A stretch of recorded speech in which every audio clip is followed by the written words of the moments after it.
तो आपका विकास जय क्लासेस में स्वागत है। आज हम लोग पढ़ने वाले हैं इंटरनेशनल ऑर्गेनाइजेशन एंड इंस्टीट्यूशंस।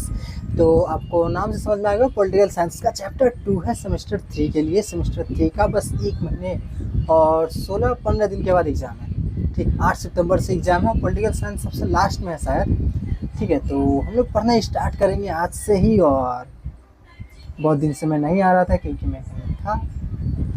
आगे देखते हैं। तो चलो हम लोग पढ़ते हैं इंटरनेशनल ऑर्गेनाइजेशन एंड इंस्टीट्यूशन। इसमें हम लोग को पढ़ना क्या है कि ये नाम आप लोगों को दिखाई दे रहा है, इसका नाम ये क्या लिखा है पढ़िए तो, यूनाइटेड नेशंस, नेशंस यूनाइट्स। तो अब तो मैं घर में ही वीडियो बनाता हूँ, तो पीछे सीरी छोटा सा कोना है, वहीं पर मैं वीडियो बनाता हूँ, तो बैकग्राउंड चेंज हो जाएगा कुछ नेक्स्ट वीडियो में। तो ये देखो यूनाइटेड नेशंस, ये यूनाइटेड नेशंस का बैठने का जगह है। तो हम लोग क्या करेंगे, हम लोग पढ़ेंगे कि यूनाइटेड नेशंस बना कैसे, कौन है यूनाइटेड नेशंस, क्या है, कैसे है, क्यों है यूनाइटेड नेशंस। ठीक है, तो हम लोग पढ़ेंगे। तो हम लोग पढ़ते हैं कि यूनाइटेड नेशंस आया कहाँ से। तो देखो ये कहानी जो स्टार्ट होता है, कहानी स्टार्ट होता है आज से 100 साल पहले। 100 साल 1914 में होता है क्या है कि वर्ल्ड वॉर स्टार्ट हो जाता है। हर तरफ लड़ाई, कई सारे देश में खाली लड़ाई चल रहा है, ये इसका जान ले रहा है, ये उसका जान ले रहा है। तो बड़ा खतरनाक सिचुएशन था।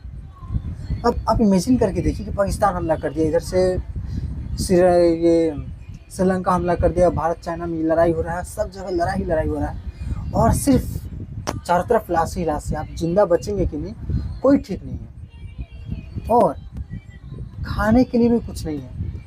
आप लोग नरूटो देखिएगा, मैंने नरूटो तो अभी 12 के बाद देखिएगा। ठीक है, तो नरूटो में युद्ध की स्थिति दिखाता है बहुत बाद में, नरूटो शिपुडेन में, अभी हिंदी डबेड है। तो युद्ध की स्थिति बहुत ज़्यादा ख़राब होता है। देखो यहाँ पे कितने सारे लोग मर चुके हैं। तो कुछ देशों ने तय किया कि चलो हम लोग कुछ ऐसा बनाते हैं कि कोई ऐसा होना चाहिए ना जो कि लड़ाई को नहीं होने दे।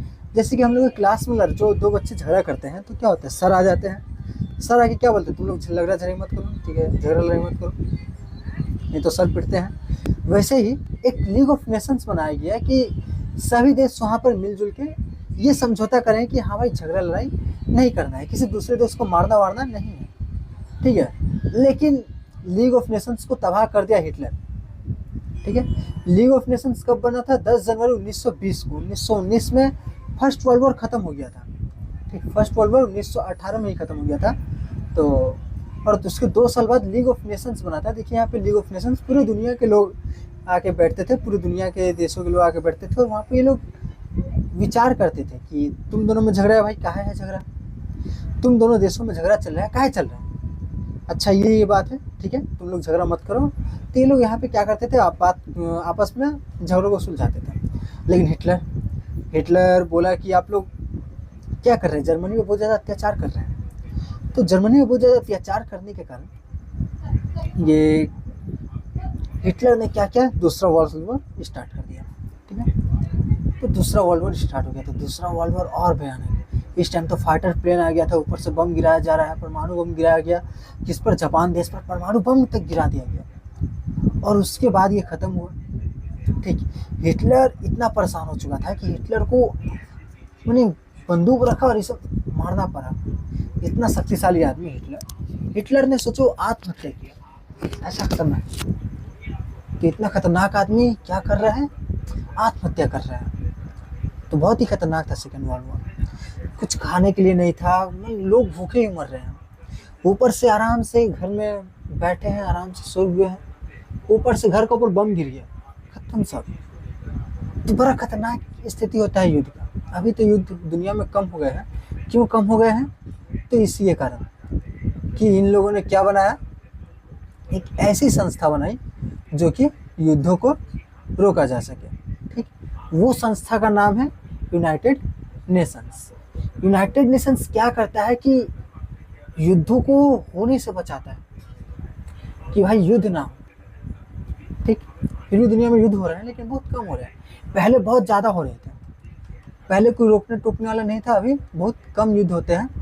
तो ये जो यूनाइटेड नेशंस है बनाया किसने, तो इतना बड़ा जो संस्था है यूनाइटेड नेशंस, एक छोटा सा टीम, आप लोग क्रिकेट खेलते होंगे, फुटबॉल खेलते होंगे, तो आपको पता होगा कि छोटा सा टीम को यूनाइटेड रखना है, एक ग्रुप में बना के रखना कितना ज़्यादा मुश्किल होता है।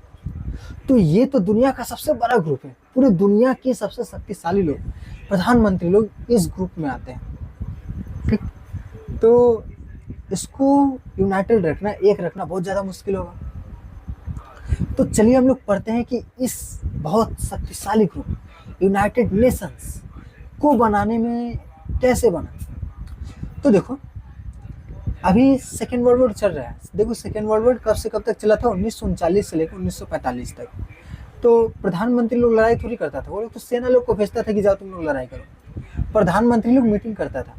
जून 1941 को मीटिंग हुआ था ब्रिटेन का, कनाडा का, न्यूजीलैंड का, ऑस्ट्रेलिया का, साउथ अफ्रीका का। तुम लोग पूछोगे भैया अमेरिका का, अमेरिका नहीं आया। तो अमेरिका तो अभी दादा बनते फिरता है। अमेरिका उस टाइम दूसरा विश्व युद्ध में नहीं पड़ा था। ठीक है, वो बोलता था कि हमको युद्ध से मतलब नहीं है, दूसरा विश्व युद्ध में हम नहीं पढ़ेंगे, कहा पर दूसरा युद्ध विश्व युद्ध में। तो अमेरिका अभी नहीं आता, अभी साइड में था। तो इसलिए Britain, Canada, New Zealand, Australia, south Africa, ये 5 ठो देश लंदन में मीटिंग करते हैं कि देखो भाई ये तो दूसरा विश्व युद्ध चल रहा है, ये जर्मनी सर ये जो हिटलर है बड़ा परेशान करके रखा है, इसको हम लोग मिल के मारेंगे। तो Britain, Canada, New Zealand, Australia, south Africa एक ग्रुप बना लेंगे, मिल के तो मारेंगे जर्मनी को। और साथ ही साथ जर्मनी था, उधर था जर्मनी था, और अपोजिट से जर्मनी था, ये जापान भी था।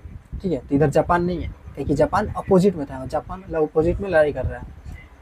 तो ब्रिटेन, कनाडा, न्यूजीलैंड लोग मिल के मारेगा किसको, इसको, हिटलर को मारेगा।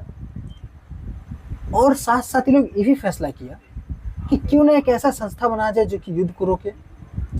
तो ये सब का प्रधानमंत्री लोग बोला कि हाँ हाँ ठीक है, एक ऐसा संस्था बनाया जाएगा कि जो कि युद्ध को रोके। तो सबसे पहले यूनाइटेड नेशंस का जो बात आया था, लीग ऑफ नेशन खत्म हो गया है। लीग ऑफ नेशन दूसरा विश्व युद्ध होने से रोक नहीं पाया, लेकिन ऐसा कहा जाता है कि तीसरा विश्व युद्ध जो होगा, अब वो बाद में जानते हैं। तो दूसरा विश्व युद्ध को होने से रोक नहीं पाया, तो दूसरा विश्व युद्ध को ये लीग ऑफ नेशंस को ख़त्म कर दिया गया। ये जो लंदन वाला इसमें आया, इसमें बोला कि यूनाइटेड नेशंस बनाया जाएगा। इसके बाद लोग चोरी छुपे, अमेरिका भी आ जाता है लड़ाई करने। ठीक है, क्योंकि जापान उसको बहुत ज़्यादा गुस्सा दिलाता है, तो अमेरिका भी आ गया लड़ाई करने की, अब तो नहीं छोड़ेंगे।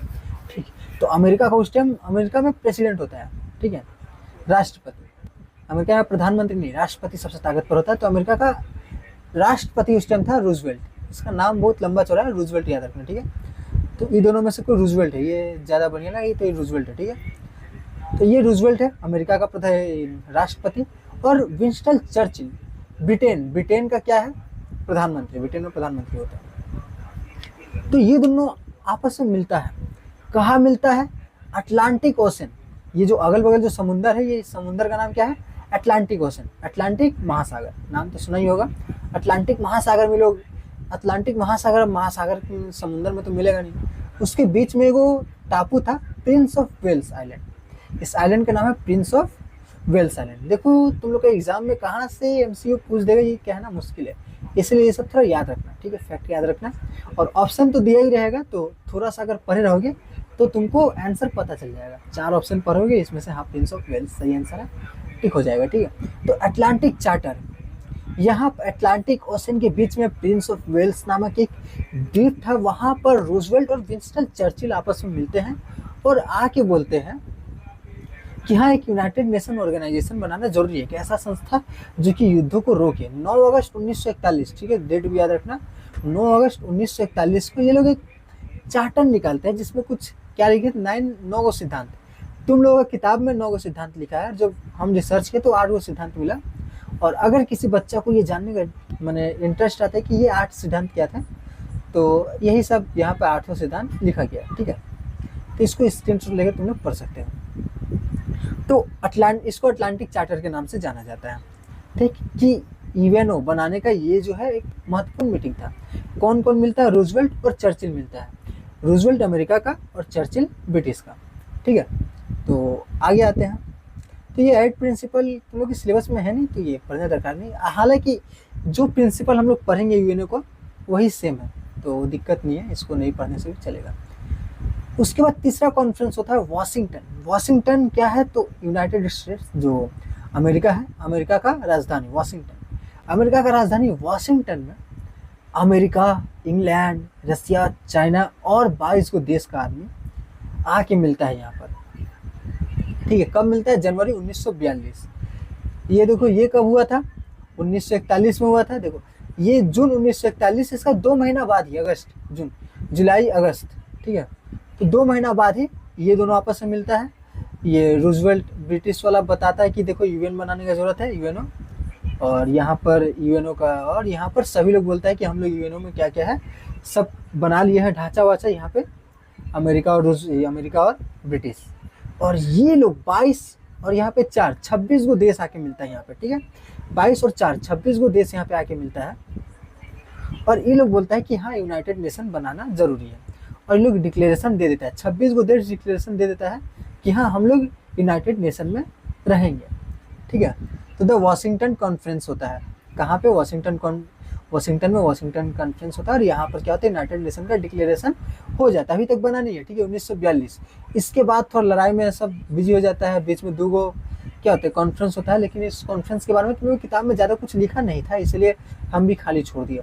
द डम्बरटन ऑक्स कॉन्फ्रेंस, कुछ नहीं था इसके बारे में, तो नहीं था। और इसके बाद 5 नंबर VBI, इसको याद रखना कि द सैन फ्रांसिस्को देखो अमेरिका के इस पार्ट में है। यहाँ पे क्या था?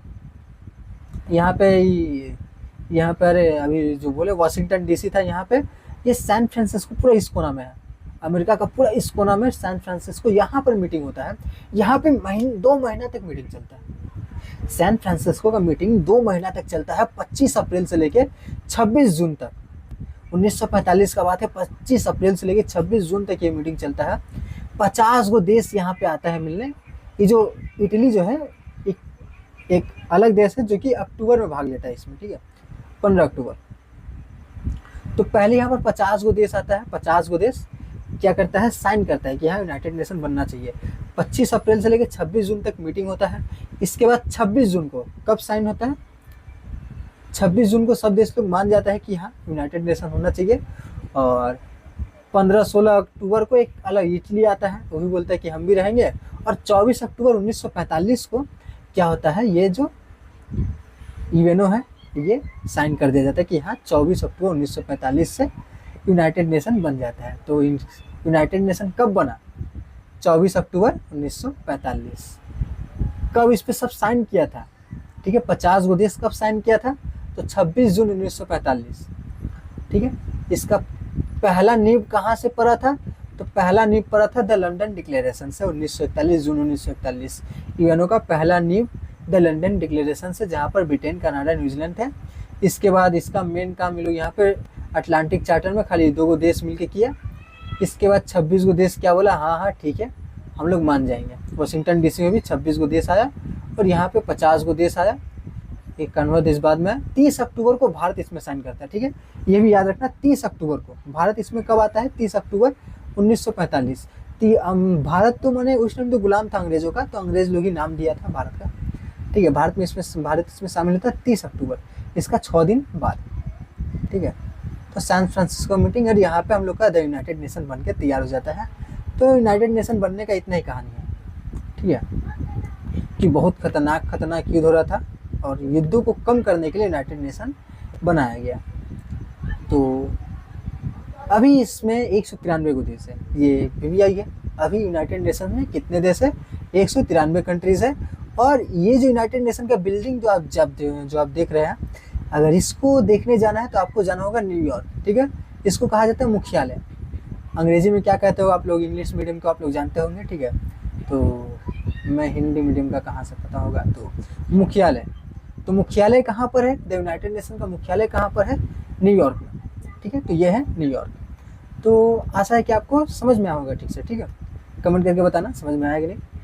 तो द यूनाइटेड नेशन 193 को देश है और इसका मुख्यालय कहाँ है? न्यूयॉर्क में। VBI इंपॉर्टेंट है, बहुत ज़्यादा इंपॉर्टेंट है। ठीक है, अब आते हैं इनका ऑब्जेक्टिव्स। हम लोग जानते हैं कि एक संस्था अगर बनाया गया तो कुछ तो उद्देश्य होगा। आपका स्कूल बनाने का कुछ तो उद्देश्य होगा। स्कूल बनाने का उद्देश्य क्या होगा? कि आपके अगल बगल के इलाके के बच्चों को पढ़ाया जाए, अच्छी शिक्षा मिले, आप लोगों को पढ़ा लिखा के अच्छा इंसान बनाया जाए। ठीक, आप लोगों को नौकरी के लायक बनाया जाए। तो वैसे यूनाइटेड नेशन जो बना, इसका भी कुछ क्या था? मोटिव होगा।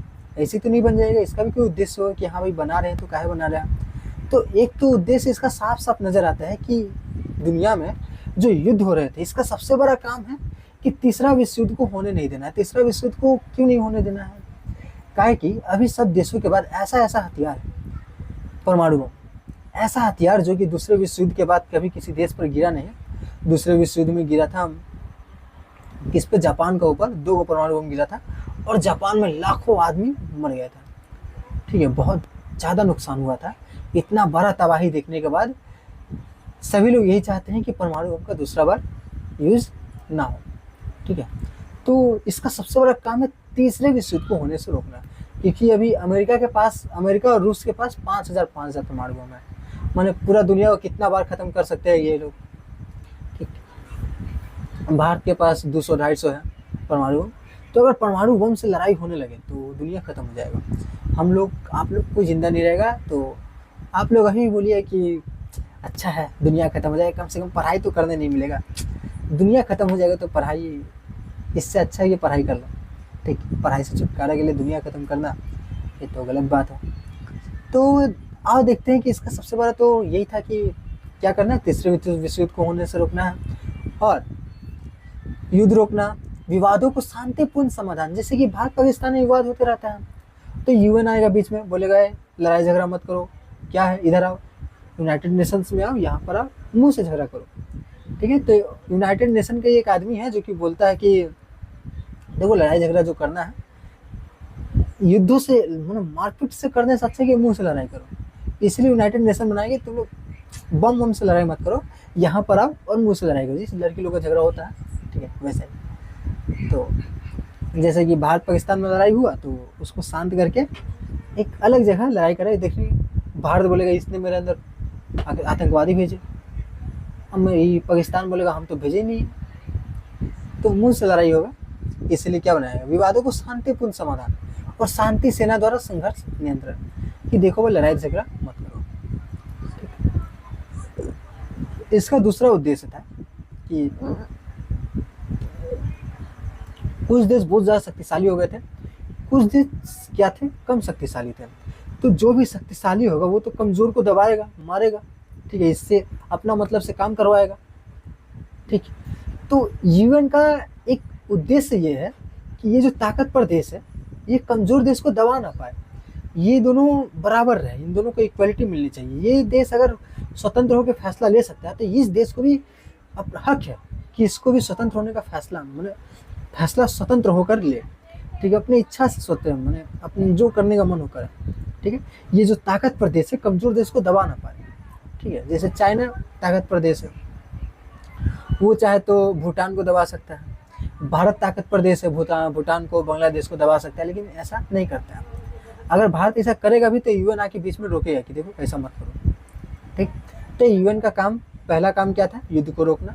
अगर युद्ध हो, विवादों को शांतिपूर्ण समाधान करना, शांति सेना द्वारा संघर्ष नियंत्रण करना। दूसरा काम क्या है कि सभी देशों को आज़ाद और इक्वलिटी देना। ठीक है, सभी राष्ट्रों और व्यक्तियों के बीच क्या हो, समानता हो, स्वतंत्रता का अधिकार हो, स्वतंत्रता और अधिकारियों की रक्षा। तीसरा इसका काम है कि कुछ ऐसी समस्याएं आ जाती है जिसका एक देश समाधान निकाल ही नहीं सकता। जैसे कि एवेंजर्स में हमला कर दिया कौन, एवेंजर्स में हमला कर दिया, अरे क्या नाम था उसका, 6 गो मनी 5 गो मनी वाला, अरे नाम तो उसका हर समय मेरा जुबान पर आता है, अभी कहाँ नहीं आ रहा, थैनोस हमला कर दिया। ठीक है, तो मान लो कि कभी दुनिया में इतना सारा प्लेनेट है, अरबों खरबों प्लेनेट है, कभी थैनोस नाम का आदमी आ गया भारत में, पृथ्वी के लोक पर आ गया और पृथ्वी पर आके हमला कर दिया। तो ये ऐसा प्रॉब्लम है कि सिर्फ भारत अलग से तो लड़ाई करेगा नहीं, अमेरिका अलग से तो लड़ाई करेगा नहीं। इस टाइम क्या होगा, सभी देशों को एक साथ आके लड़ने की जरूरत है। ठीक, कि सभी देश एक साथ होकर लड़ाई करेंगे। तो कभी ऐसा प्रॉब्लम, थैनोस आ गया, जादू का टीम आ गया, पीके का टीम आ गया, लोग तो एलियन है, पीके का टीम आ गया लड़ाई करने खातिर, ठीक, भारत दुनिया पे कब्जा करने खातिर। तो इन सबको एक करने का काम किसका है, यूएनओ का है, कि सभी देशों को एक करेगा। कौन करेगा, यूएनओ। तो एलियन लोग तो अभी आएगा नहीं लड़ाई झगड़ा करना। मैंने ऐसा समस्या, जैसे कि हाल फिलहाल में कोरोना वायरस हुआ था ना, तो कोरोना वायरस फैल गया था। तो कोरोना वायरस जो था, कोरोना वायरस तो अकेले भारत में नहीं था, पूरा दुनिया में था, तो पूरी दुनिया का एक होकर लड़ने की जरूरत था, ठीक है। ये जो मोदी जी भारत के लोगों को एक करने के लिए थरिया भी पिटवाए थे कि सभी शाम को 5 बजे थरिया पीटेंगे। थरिया पीटने, कुछ लोग मानते थे कि थरिया पीटने से कुछ ऐसा वाइब्रेशन निकलेगा जिससे कोरोना वायरस अपने आप मर जाएगा। घंटा मरा। तो कुछ ऐसी जैसे बीमारी हो गया, कुछ ऐसी वैश्विक मुद्दे हैं जैसे गरीबी, सभी दुनिया में क्या कहा जाए, गरीबी है, बीमारी, शिक्षा, ये सब जो प्रॉब्लम है, इस सब देश को एक साथ मिलकर इसका सॉल्यूशन निकालने की जरूरत है, अलग अलग नहीं। चौथा इसका उद्देश्य था कि देखो, पर्यावरण को संकट मत पहुंचाओ। पर्यावरण को संकट पहुंचाना मतलब खुद को संकट पहुंचाना। अगर हम लोग पेड़ काट देंगे, हम लोग सांस नहीं ले पाएंगे। गर्मी बहुत ज़्यादा बढ़ रहा है, आप लोग को पता ही है कितना ज़्यादा गर्मी हो गया, ठीक है। तो हम लोग क्या करेंगे, पेड़ पौधे, पर्यावरण को संरक्षण करने का काम यूएनओ का है कि देखेंगे कि दुनिया में कौन सा देश ये सब काम कर रहा है, इन सबको रोकेगा, ठीक। यूएनओ का काम है जलवायु परिवर्तन से निपटना, भविष्य को टिकाऊ बनाना, पेड़ पौधों का काटने पर रोक लगाना यूएनओ का उद्देश्य था, ठीक है। और इसका 5वां उद्देश्य था, हम किताब में तो 7, 8, 10 उद्देश्य दे देते हैं, हम लोग मेन 5 ही उद्देश्य पढ़ेंगे। अगर आपके एग्जाम में आएगा तो ऐसा आएगा कि इनमें से कौन सा यूएनओ का उद्देश्य नहीं है। ये 5 गो में से ही 3 ठो दिया रहेगा यूएनओ का उद्देश्य और 1 ठो नहीं दिया रहेगा, 1 ठो कुछ भी उठा के दे देगा। तो आप लोग को टिक लगाना होगा कि हाँ, ये वाला यूएनओ का उद्देश्य नहीं है, आसान रहता है, ठीक है। 5वां देखो, प्रोटेक्टिंग ह्यूमन राइट्स, कि universal declaration of human rights के माध्यम से मौलिक अधिकारों की रक्षा करना।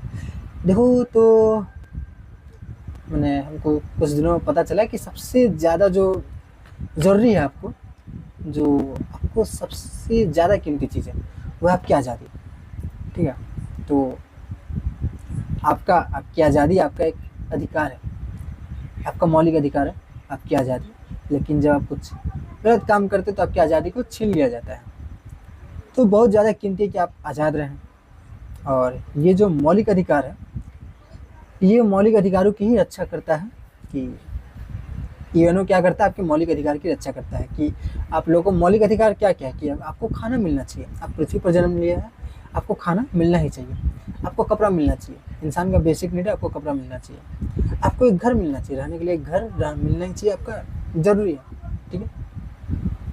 ह्यूमन राइट्स, आपको कोई रोकेगा टोकेगा नहीं, आप घूम सकते हैं, ठीक है। तो कुछ नियम कानून बनाए गए हैं, फिर भी ह्यूमन राइट्स को क्या करता है, प्रोटेक्ट करता है। तो ये 5 वो क्या है, यूएनओ का ऑब्जेक्टिव है। ऑब्जेक्टिव माने उद्देश्य है, ठीक है। ऑब्जेक्टिव्स माने उद्देश्य होता है। तो कुछ हिंदी मीडियम के ऐसे स्टूडेंट्स हैं जिनको हिंदी नहीं मालूम होता, तो ऑब्जेक्टिव्स मतलब क्या हो गया, उद्देश्य। और इंग्लिश मीडियम आप लोग तो जानते हैं, आप लोग से ज़्यादा कौन जानता है। Principles of United Nations organisation, अब कुछ सिद्धांत भी होता है। उद्देश्य तो हो गया, उद्देश्य और सिद्धांत में बहुत ज़्यादा सिमिलर होता है, लेकिन उद्देश्य और सिद्धांत अलग अलग है। देखो सिद्धांत अब क्या है, सिद्धांत जैसे गांधी जी का सिद्धांत का उदाहरण देता है। गांधी जी का सिद्धांत था, कोई एक गाल पे थप्पड़ मारे तो दूसरा गाल भी आगे बढ़ा दो। अब उनका इसके पीछे बहुत अच्छा कारण था कि कितना भी नीच से नीच इंसान रहे, इसको एक गाल में मारो, 2 गाल में मारो, 3 गाल में, 4 गाल में, 5 गाल में, मारते मारते उसके मन में दया आ ही जाएगा। वो बाद में खुद ही सोचेगा कि क्यों इसको मारा जा रहा है, ठीक। तो इसलिए इनका क्या था, सिद्धांत था कि कोई एक गाल मारे दूसरा गाल भी आगे बढ़ा। तो ये सिद्धांत होता है। तो यूनाइटेड नेशन ऑर्गेनाइजेशन का भी कुछ सिद्धांत है, ठीक। तो सिद्धांत क्या है, ये सिद्धांत बनाया, पहला सिद्धांत बनाया कि सभी देश क्या रहेंगे, समान रहेंगे, सभी देश समान रहेंगे और इनके आंतरिक मामले में दखल नहीं दिया जाए, कि इसको ज़बरदस्ती कहा नहीं जाए कि ये करो, तुम ये करो। कोई भी दूसरा देश किसी भी देश को दबा नहीं सकता, मजबूर नहीं कर सकता कि तुम ये काम करो। तो सभी सदस्य समान और संप्रभु है, कोई इसमें हस्तक्षेप नहीं करेगा, ठीक है। Equality and sovereignty of all Nations, ये इसका पहला सिद्धांत है, इसका यूनाइटेड नेशंस का। इसका दूसरा सिद्धांत है कि शांति को फैलाए रखना, शांतिपूर्ण तरीके से हम लोग क्या करेंगे, किसी भी विवाद को सुलझाएंगे। ये प्रिंसिपल है, प्रिंसिपल लड़ाई से नहीं, लड़ाई से हम लोग किसी भी झमेले को नहीं सुलझाएंगे, शांतिपूर्ण तरीके से सुलझाएंगे, ठीक है। तो ये है इसका दूसरा मैंने प्रिंसिपल, सिद्धांत। सिद्धांत में हम लोग को ऐसे काम करना है, सिद्धांत से विरुद्ध हम लोग काम नहीं कर सकते। ठीक। 3 number, no use of force. देखो हम लोग लड़ाई झगड़ा नहीं करेंगे, बल का इस्तेमाल नहीं करेंगे, बल्कि बात करेंगे। आपसी विवादों में बल प्रयोग वर्जित, केवल आत्मरक्षा की स्थिति में अनुमति। अगर लड़ाई झगड़ा भी हो किसी देश में तो वो किस समय हो, जब रक्षा करना हो, अपने देश के लोगों की रक्षा करना हो, तभी तुम लोग क्या कर सकते हो, बल का प्रयोग कर सकते हो। ऐसे बल का प्रयोग नहीं करना है। ये इसका प्रिंसिपल है, सिद्धांत है कि अगर तुम लोगों, जैसे भारत हमला किया पाकिस्तान पे, तब पाकिस्तान जवाबी हमला दे सकता है कि आत्मरक्षा के लिए कर रहा है, मैंने वो विवाद अलग है, छोड़ो। 4 नंबर देखो, प्रिंसिपल यूनाइटेड। 4 नंबर इसका सिद्धांत है कि किसी देश के आंतरिक मामलों में अन्य देश या यूएन हस्तक्षेप नहीं करेगा। तो ये तो वही सेम वाला ही है। किताब में क्या करता है, 10 को तो दिया रहता है, एक ही चीज़ को बार बार देता है, तो हटाओ। तो 5 नंबर सिद्धांत है obligation to follow UN charter and cooperate. तो देखो यूएन जो फैसला करेगा उसको उसके सदस्यों को मानना पड़ेगा। ये नहीं कि यूएन बोल देगी देखो लड़ाई झगड़ा मत करो, और यूएनओ का जो सदस्य है 193 को देश है, उन सबको मानना पड़ेगा। ठीक, मानना जरूरी है। अगर वो देश नहीं मानते तो कोई कुछ करेगा नहीं, लेकिन मानना जरूरी है। अगर तुम यूएनओ के सदस्य हो तो जो यूएनओ बोलेगा वो करना होगा। ठीक है, तो यही ऑब्लिगेशन, सदस्य देशों को यूएन चार्टर का पालन करना और सहयोग देना आवश्यक है। तो यही है सिद्धांत। तो ये जो वीडियो है, ये जो सेकेंड चैप्टर है, मैं कोशिश करूँगा 3 पार्ट में लाया जाए। ये इसका पहला पार्ट है। तो आशा है कि आप लोगों को समझ में आया होगा। बस इतना ही पढ़ना था इस पहले पार्ट में कि देखो एक बार थोड़ा और क्या करें, रिवाइज करवा देते हैं कि देखो यूनाइटेड नेशंस कैसे बना, इसकी कहानी हम लोग पढ़ेंगे। दुनिया में सिर्फ लड़ाई चल रहा था। ठीक, लड़ाई चल रहा था। इस लड़ाई को ख़त्म करके एक संस्था बनाया गया, लीग ऑफ नेशंस, लेकिन ये सिर्फ 20 सालों तक चला। इसके बाद हिटलर आ गया और फिर से लड़ाई लग गया। फिर दुनिया में खाली लड़ाई चल रहा है। और फिर एक संस्था बनाने के लिए ये लोग क्या क्या मीटिंग करने लगा, और the London declaration, Atlantic chart, Atlantic में मीटिंग किया गया, प्रिंस ऑफ वेल्स में मीटिंग किया, और द वाशिंगटन में मीटिंग किया, यहाँ पे मीटिंग किया, इस जगह का नाम क्या था, सैन फ्रांसिस्को में मीटिंग किया। तो इतना सारा मीटिंग करने के बाद ये लोग क्या बनाया, एक संस्था बनाया यूनाइटेड नेशंस। यहाँ पर 193 को देश आया, 193 को देश साथ में, और ये लोग आपस में सहमत है कि देखो जब तक एकदम बहुत लड़ने की स्थिति ना आ जाए, जब तक लास्ट ऑप्शन लड़ना ना बचे, तब तक ये लोग लड़ाई नहीं करेंगे। ये लोग आपस में समझौता होगा। और ये जो यूनाइटेड नेशन का मुख्यालय है कहाँ बनाया गया, न्यूयॉर्क में बनाया गया। ठीक है, और इसका उद्देश्य क्या क्या था, कि इसका उद्देश्य था कि शांति बनाए रखना है, लड़ाई झगड़ा नहीं करना है, सभी लोगों को समानता, स्वतंत्रता, अधिकारों की रक्षा करना है। वैश्विक मुद्दों पर हम लोग बात करेंगे, उसमें सहयोग करेंगे, सहायता करेंगे, जैसे गरीबी, बीमारी, पर्यावरण, यहाँ पे पर्यावरण संरक्षण भी करना, इस पे ध्यान देंगे, यूएनओ देगा। और ह्यूमन राइट्स, कि मानव के अधिकारों की भी रक्षा करेगा। ये इसका क्या था, उद्देश्य था यूएनओ को बनाने का। और इसका ऑर्गेनाइजेशन का प्रिंसिपल क्या था कि किस रास्ते पर चल के काम करना है। तो ये कभी भी किसी देश के अंदर के मामले में हस्तक्षेप नहीं करेगा, किसी देश को ज़बरदस्ती नहीं बोलेगा कि तुम यही करो, यही करो, यही करो। देश को, अब देश का स्वतंत्रता को क्या करेगा, सम्मान करेगा। ठीक, विवादों को शांतिपूर्ण तरीका से बातचीत से समझाने की कोशिश करेगा, एकदम लड़ाई झगड़ा करने का कोशिश नहीं करेगा। और क्या करेगा, सदस्य यूएन को, और जो भी है सदस्य, उनको यूएन चार्टर को क्या करना होगा, यूएन चार्टर का पालन करना होगा। चार्टर में क्या होता है, कोई आदेश, जैसे कागज़ में लिख दिया ना, हाँ चार्टर आदेश लिख दिया, वही हो गया चार्टर। जैसे कि एक चार्टर यहाँ पर है, ये वाला। ठीक है, जैसे कि ये 8 चार्टर, 8 वो बनाया गया था, अटलांटिक चार्टर ये वाला। ठीक है, ये जो बात लिख दिया रूजवेल्ट और चर्चिल, यही हो गया चार्टर, कि किसी भी देश, जो कोई भी देश ज़बरदस्ती दूसरे देश का इलाका नहीं छीन सकता। ठीक, पहला आदेश हो गया। सभी लोगों को यह अधिकार होना चाहिए कि वे खुद तय करें कि उन पर कौन शासन करे, हो गया। ठीक है, सभी देशों की संप्रभुता और सीमाओं का सम्मान, हर देश की स्वतंत्रता और सीमाओं का सम्मान किया जाएगा। यही सब चार्टर है। ठीक है, तो बस। और तो एक और चीज़ मैं आप लोगों को बताना चाहूँगा कि आप लोग विकास भैया क्लासेस की प्रीमियम बैच ज्वाइन कर सकते हैं, जो कि यूट्यूब पर ही होगा। क्योंकि इसके बाद जो वीडियो आएंगी, जो इस चैप्टर की जो और 2 वीडियो आएंगी, वो मैं प्रीमियम में डाल दूँगा, ठीक है। क्योंकि ऑफलाइन क्लासेस बंद हो चुकी है और मेरे कमाने का ज़रिया क्या है, यही ऑनलाइन है। तो खर्चे भी हैं, बहुत ज़्यादा खर्चे हैं। तो खर्चे को संभालने के लिए मैंने क्या किया है, प्रीमियम बेसिस कर दिया है। तो 59 ज़्यादा प्राइस नहीं है, मिनिमम प्राइस मैंने रखने की कोशिश किया और मिनिमम प्राइस इतना ही था यूट्यूब पर। मैंने सोचा था कि अगर कम से कम 20 रुपये भी होते तो मैं 20 रुपये रखता, लेकिन सबसे कम मिनिमम क्या था, 60 रुपीज़, ठीक है। तो सबसे कम से कम रखा गया है 60 रुपीज़ पर मंथ। तो ये एग्ज़ाम टाइम आ गया, पहले भी मैंने बताया था कि प्रीमियम बेचेस आएंगे, लेकिन मैंने उस टाइम मना किया था लेने से। लेकिन अब 1 महीना एग्ज़ाम का बाकी है, तो आप लोग इस मंथ क्या कर सकते हैं, प्रीमियम सिर्फ इस मंथ के लिए आप लोग प्रीमियम बैच को ज्वाइन कर सकते हैं, क्योंकि इस मंथ बहुत सारी वीडियोज़ आने वाली हैं और बहुत ही ज़रूरी मंथ है आपके लिए। ये 1 महीना आपके लिए बहुत ज़्यादा ज़रूरी है। तो आप लोग इस महीने के लिए क्या कर सकते हैं, प्रीमियम बैच को ज्वाइन कर सकते हैं। इसके बाद जो पॉलिटिकल साइंस के 2nd चैप्टर की जो वीडियो आएंगी वो प्रीमियम होंगी, ठीक है, और जल्दी ही आ जाएंगी, ठीक। इसके लिए मैंने मेहनत भी कर रहा हूँ, क्योंकि ये जो पीपीटी बनाने में बहुत ज़्यादा टाइम लगता है, फ़ोटो ढूंढना, लिखना बहुत ज़्यादा टाइम लगता है, तो बहुत ज़्यादा मेहनत भी लगता है। तो इसलिए ये प्रीमियम बैच लाना पड़ा है। तो ठीक है, आप लोग ज्वाइन कर लीजिएगा और कोई बात छूट नहीं रही है, ठीक है। बस आज के लिए इतना ही, मिलते हैं नेक्स्ट वीडियो में। Tata bye bye.